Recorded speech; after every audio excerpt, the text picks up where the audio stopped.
So, itong video na to, kung mapapanood ninyo, ito yung about sa rehab. So, may kailangan lang akong i-clarify na mga accusations nyo sa akin. Gusto kong patunayan lang na hindi ko pinatakas si Yoshiyuki na ipadampot sa rehab.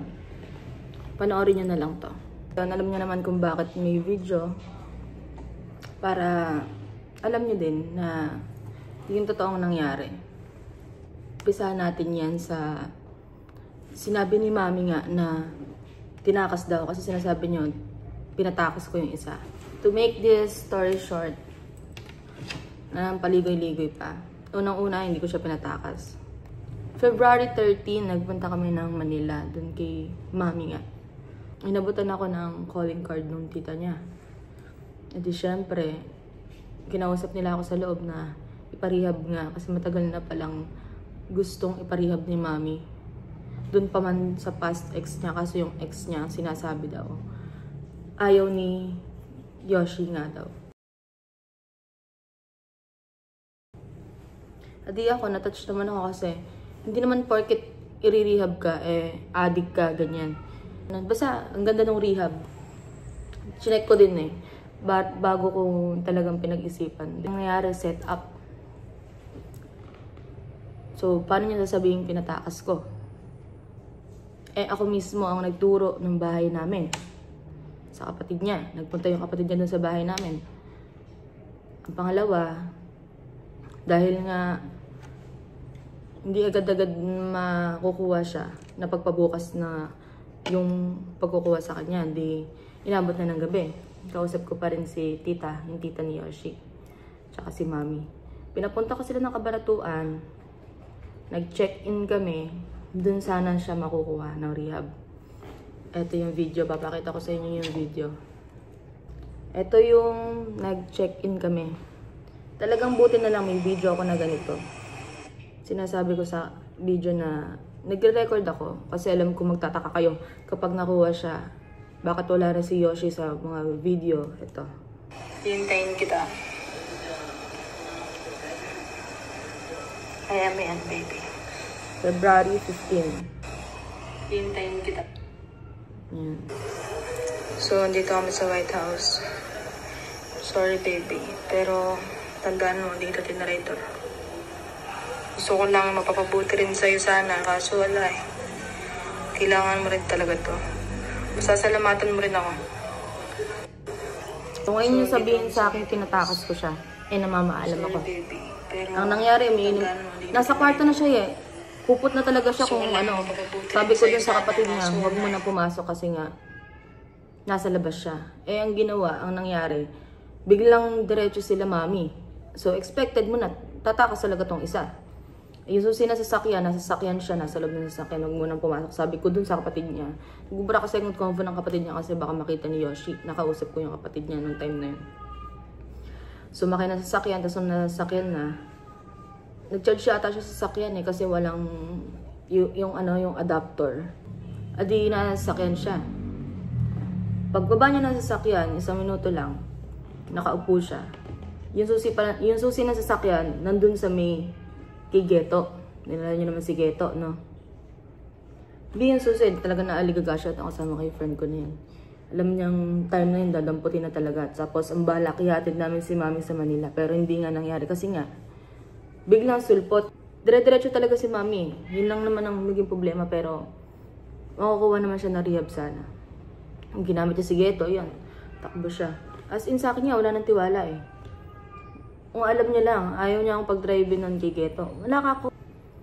Ano pang point na pagtaguan yung rehab, umuwi na sila Mami, bumiyahe na pabalik dun sa Manila. Di kinuha ko yung number nung yung sa may turning point na rehab, nakausap nila Mami. Kausap ko, ito ang sabi ko. Nahilig yung mga elamang imasok. Hindi niya naman alam yung nangyari. Ito, kausap ko yung tita niya. Tinatanong ko pa nga ilang taon siya marirehab. Kasi para naman sa kanya yun Para kung maano niya, mawala sa kanya yung trauma niya. Kung saan man niya hinuhugot. Kung bakit siya ganun magalit. Di ba sabi nung ex niya na madaling pumitik, ganyan. Yun yung may aayusin sa kanya. Kung sa droga, sinabi ko naman dito sa video na yun na ako makapagpatunay, hindi nagdadroga. Hindi siya nagda-drugs. Hindi siya nagsashabu. Okay? Hindi siya nagsashabu. Tapos sinasabi nyo, ako, nagpabangag dun dito sa isa. Alam nyo, hindi nga ako nagbe-vape eh. Ngayon na ako nagbe-vape ulit yung Relax. Basta, alam ng mga kaibigan ko na yan. Alam ng mga kaibigan ko na pag ako nag-vape, papitik-pitik lang. Ganun lang, yung trip ko lang. Hindi ko inaano na bisyo ko, ganyan. Wala. Bisyo ko lang talaga alak. Hindi ako naninigarilyo. Nagkausap na kami ni Yoshi nung nakaraan.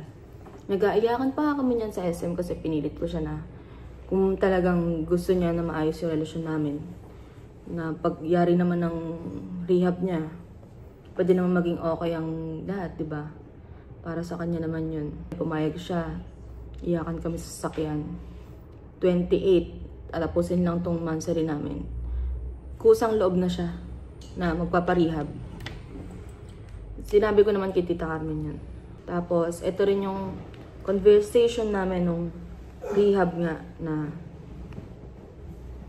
ayan.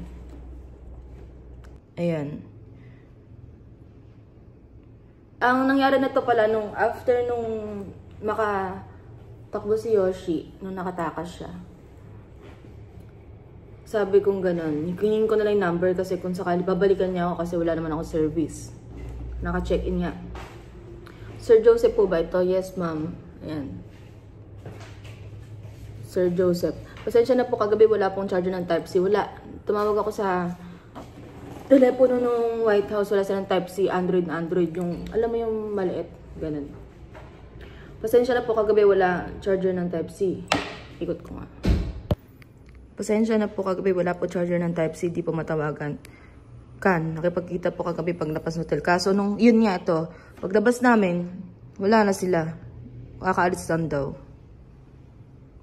Buti hindi nakakasapilitan ng mangyayari kasi pumayag na. Oo nga, sabi po sa amin ni tita. Sige po, well. Tapos yun na. Text sa akin yung tita niya, sabi ng tita niya, bahala na kayo sa buhay nyo. Pati ako nadamay. Na ako mismo nakikipag-communicate sa kapatid niya na, G, ito ka ako yung address. G, nandito ako kami sa may White House Hotel, wag na sa bahay pupunta.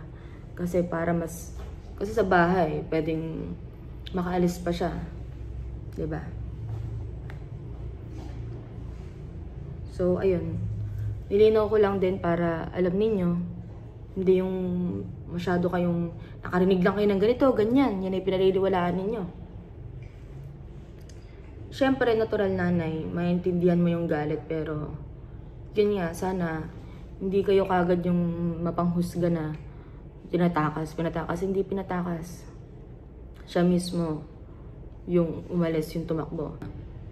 Ina-open up ko rin sa kanya yung ganyan. Tulad niya, napapayag ko naman siya na usapan talaga is nung pagkatapos nga ng mansari lang namin, magpaparehab na siya, tatapusin lang yung mansari namin. Wala kaming magandang pag-uusap, kaya din siguro ayaw niya na ganun kami mag-separate ng ways, na magparehab siya. Tapos ako nandito lang.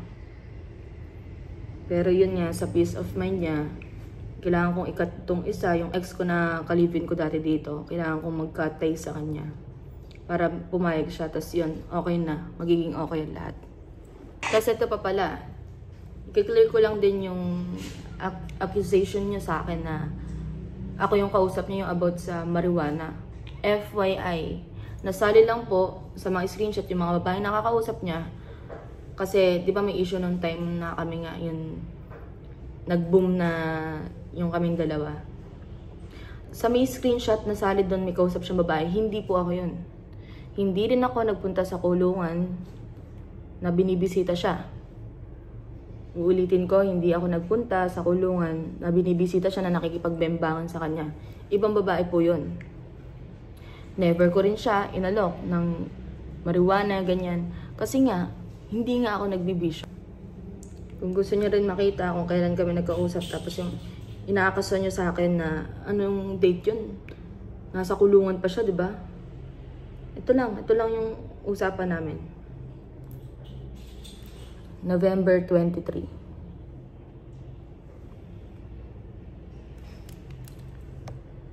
November 23 lang yung usapan namin. Isasama ko na rin pala dito yung, yun nga na, para matapos na rin kayo na inagaw, ganyan. Mukha kayong agaw, mga baka ng ina kayo eh. Ayan, XGF mo, opo. Yan, para matapos na. Yun lang, wala na akong kailangang patunayan sa inyo. Isipin nyo na lang, gusto nyo isipin ngayong oras na to, after nyo mapanood to. At thank you din at tinapos ninyo. Sana matapos na yung mga kung ano-anong pinagsasabi nyo. Totoo lang, unahin nyo yung buhay ninyo. Yung mga anak ninyong sinisipon. Inuuna nyo pang makichismis dyan sa buhay ng iba. So, lilinawin ko lang din, hindi ko naman intention na ikalat yung sariling video na yan kasi babae lang din ako. Eh basta, nung time na yon, ang balak talaga naka-custom lang yon. Eh nasa inuman niya kami. Eh di, post. I-screenshot ko sana yung post. Tapos i-ex ko sana yon. Kaso nga lang yung cellphone ko, 2%. May conversation kami ni Yoshi nun. Tangina, takbo talaga ako dun sa may shell select. Nakicharge ako kay kuya, nanghiram ako ng Type-C. Kuya ka ako, na-upload ka ako yung bembang. Pwede ka ako makicharge, nakicharge ako. So, pagtingin ko, wala naman. Kalmado ako kasi nag-restart yung phone ko, wala talaga. Alam nung kaibigan ko yan, yung dalawang kasama ko. Wala naman akong upload eh, hindi naman ako natuloy. Nagbibisitan kami ni Yoshi nun eh. Upload ko ako, ganyan. Eh di, kampante akong walang na-upload. Tapos, pag uwi namin, alas 5 na, nakahiga na kami. Yun na. Pinakita sa akin ito, may upload, diba? Ilang minuto? 1 minute, diba? 6 minutes yung video na yun eh, pero 30 seconds lang yung video sa inyo. Ayun, na-upload na.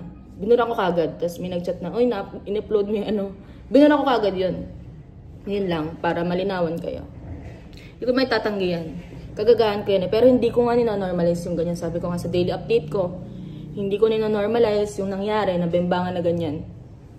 Lililawin ko lang, baka maguluhan kayo yung custom. Si Yoshi lang, tsaka ako. Kasi nga nambubisitan kami dalawa. Tapos yung ipinost ko na yun, i-click ko din dapat, diba, pag nag-upload kami, X, na pwede mong i-X. I-screenshot ko lang sana na uploading, pero i-X ko kagad yun. Yun, baka maguluhan kayo eh. O yan, ginawang content ng iba, pinagkakitaan pa. Diba? Sana wag na naman makialam. Lagi sa mga issue ganyan.